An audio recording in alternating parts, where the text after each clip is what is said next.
મિત્રો, સ્વાગત છે તમારું મારી યુટ્યુબ ચેનલ ઓફિશિયલ માહિતીમાં।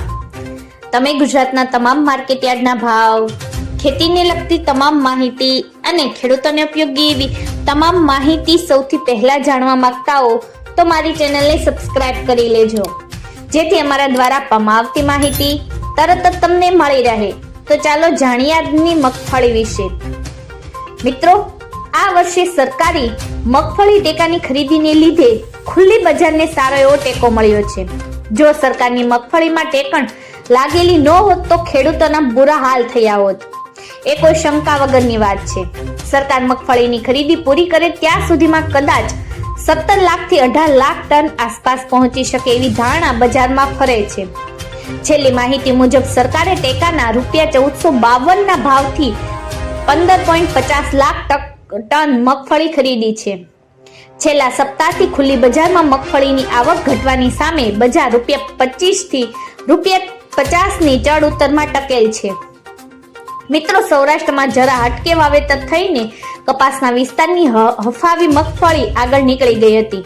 સિઝનના પ્રારંભે વરસાદમાં પલળેલી મગફળી વધારે હવાને કારણે મફતમાં પીટાતી હતી, પરંતુ મગફળીમાં સરકારની ટેકાની ખરીદી શરૂ થયા પછી સતત બજારમાં કરંટ જોવા મળી રહ્યો છે। છેલ્લા સપ્તાહથી ખુલ્લા પીઠામાં મગફળીની આવક ઘટી રહી છે। લૂઝ સિંગ તેલ ₹1500 થી સુધરીને 1552 અને ખોળ ₹28,000 થી સુધારીને ₹32,000 ની સપાટીએ પહોંચ્યા છે। આ બંને ચીજનો મગફળીને ટેકો મળ્યો છે। આ વર્ષે ટેકાની ખરીદી માટે નોંધાયેલા ખેડૂતોના મોટા લિસ્ટની પહોંચી વળવા માટે તાલુકા દીઠ 2 થી 4 ખરીદ સેન્ટરો ખોલવામાં સરકારે કચાશ કરી નથી। એવું લાગે છે કે 90 દિવસની ખરીદી ચાલુ રહેવાની જાહેરાત સામે ખેડૂતોનું લિસ્ટ વહેલું પૂરું થઈ જશે।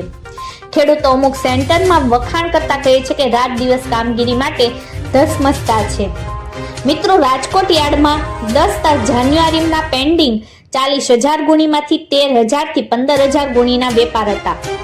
39 નંબરમાં ₹1150 થી 1250, બીજું સ્ટેપ 1250 થી 1350, 37 નંબરમાં 1320 થી 1350, બીજા સ્ટેપમાં 1350 થી 1420, ગિરનારમાં ₹1240 થી 1280, બીજું સ્ટેપ 1280 થી ₹1350 થી 1390, GG20માં ₹1200 થી ₹1250, બીજું સ્ટેપ 1250 થી 1340, મગફળી 28 અને 32 નંબરમાં ₹1230 થી ₹1270, બીજું સ્ટેપ 1270 થી 1330 થી 1380 સુધીના ભાવ હતો।